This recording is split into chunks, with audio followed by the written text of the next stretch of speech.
Sebelum kenal Widya kita tidak kenal. Dan sebelum ada Widya tidak pernah umat masyarakat setelah massal besar-besaran diajak kenal pada Allah. Hanya sebagian bintir. Bahkan ilmu ini dulu sangat dirahasiakan karena sulitnya untuk mempelajari dan menerapkan ilmu ini hingga menjadi zauqiyah qalbiyah. Alhamdulillah Allah memberikan fadl yang luar biasa yang belum pernah diberikan pada umat-umat sebelumnya.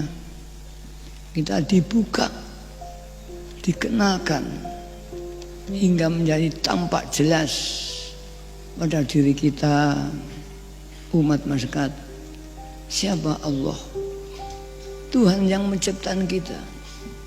Bukan hanya menciptakan, Tuhan yang beri nikmat kita, nikmatul ijad wa nikmatul imdad. Nikmat ijad, nikmat diwujudkan. Kita tidak bisa wujud sendiri,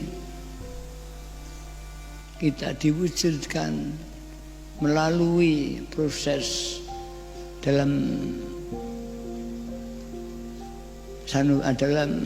kandungan ibu kita. 9 bulan itu pula kita telah diberi pembinaan imdad hingga kita bisa menapak kehidupan di dalam kandungan. Kita lahir, dilahirkan, diberi makan, minum, dewasa diberi akal, diberi ilmu, dan dibekali nafsu pula. Seandainya tidak ada nafsu, mungkin kita hanya seperti patung. Dia tidak pernah bergerak, kita tidak pernah bisa dinamis.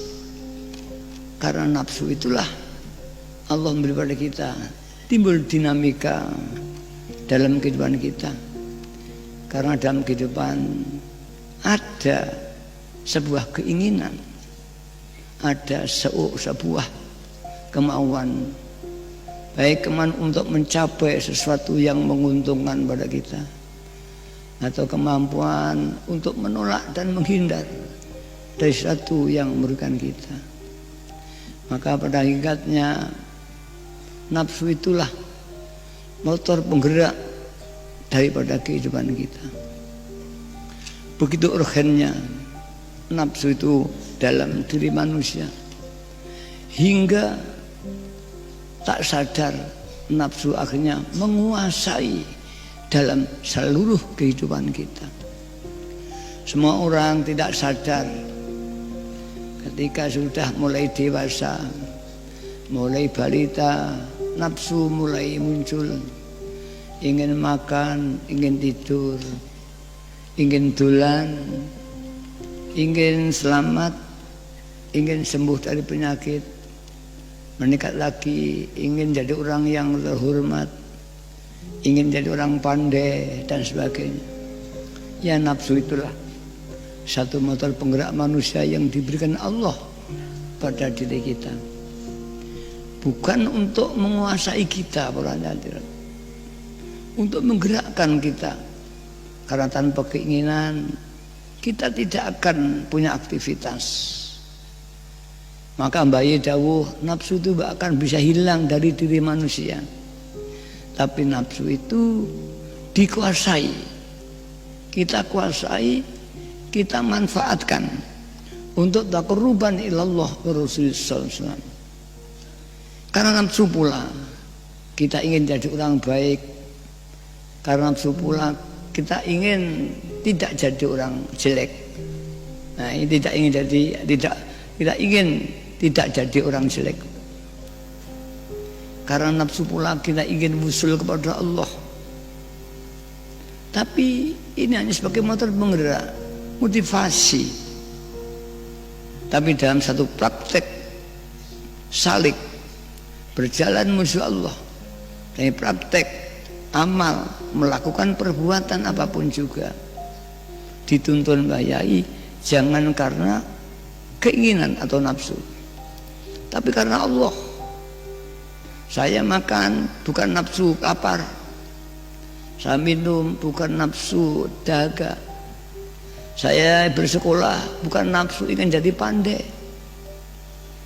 saya tidur bukan nafsu karena kantuk, tapi semua karena Allah. Saya tidur karena perintah Allah, menjaga kesehatan. Saya mandi bukan karena nafsu ingin bersih, tapi perintah Allah. Semua perbuatan kita harus didasari ibadah. Apabila kita telah mendebat demikian, maka nafsu tidak berfungsi sebagai penguasa kita, tapi nafsu sebagai motor penggerak. Dan apabila kita sudah demikian ini, maka kita akan menjadi orang yang abidin. Tidak lillah itu nanti tadi sudah diterangkan banyak. Ada lillah billah, ada rasul birasul. Lillah billah tadi itu yang oleh Kisuke disebut makrifat ilahiyah, makrifat kepada Tuhan Allah atas kesaksian kita syahadah.